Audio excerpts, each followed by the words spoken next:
In this film, you will learn how to use your compass and map to safely navigate.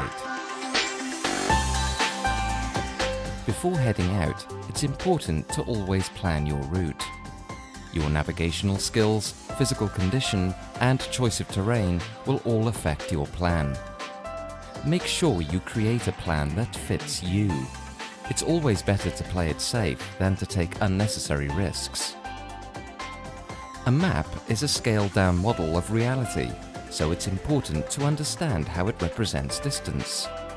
Using the map scale, you can measure distance with the compass base plate. If your compass lacks the corresponding scale, use a regular metric ruler. Drop the last 3 digits from the scale, and this is the number of meters on the ground represented by 1 millimeter on the map. So on a 1 to 50,000 scale map, 1 millimeter represents 50 meters.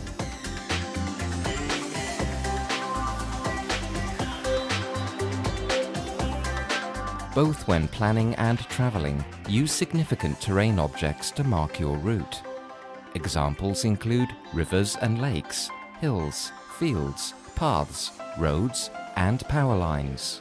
By holding onto this visual handrail, you travel faster and more safely, reducing the number of possible route-finding errors.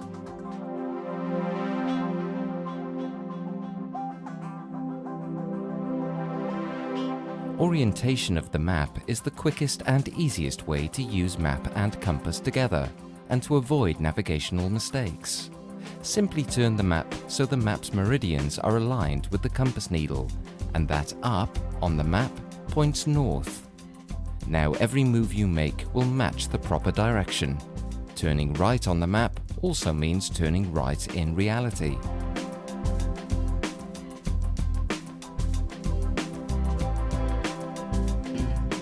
By checking terrain objects, you can easily keep track of position, and also be ready when it's time to change direction if you keep the map oriented north and your thumb on your current position.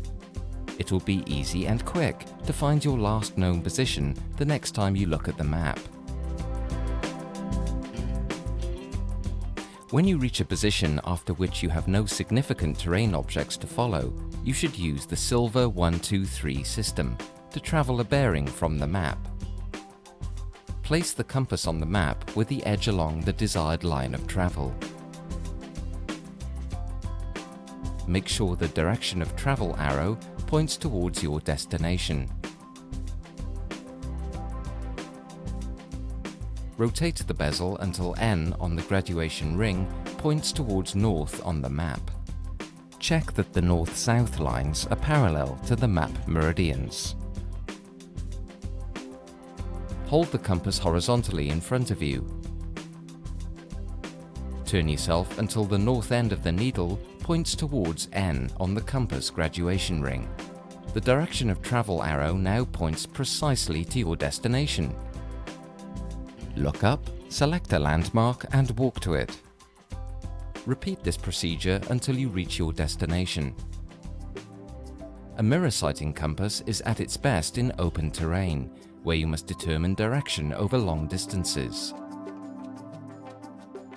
When using a sighting compass with a mirror, hold the compass with the mirror tilted 45 degrees towards you.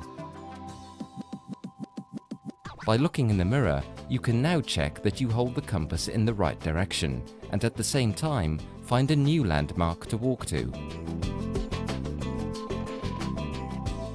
It's good to have an understanding of how far along your route you've travelled, especially when walking a bearing according to the Silva 1, 2, 3 system. This is normally done by checking objects that you pass, but in terrain where these don't exist, there are 2 other methods for judging distance: time and steps. By using time, you use your approximate speed to calculate how much time it should take to travel your distance. For example, it takes you 30 minutes to travel 2 kilometers if your approximate speed is 4 kilometers per hour. By counting steps, you can calculate the distance by knowing your approximate stride length. Count each step with your right foot.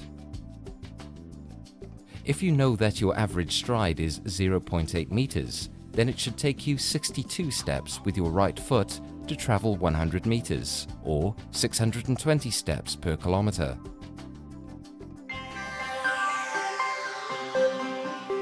Most important when navigating, be safe and make sure to inform someone where you travel and when you expect to return, in case of an accident or if you get lost.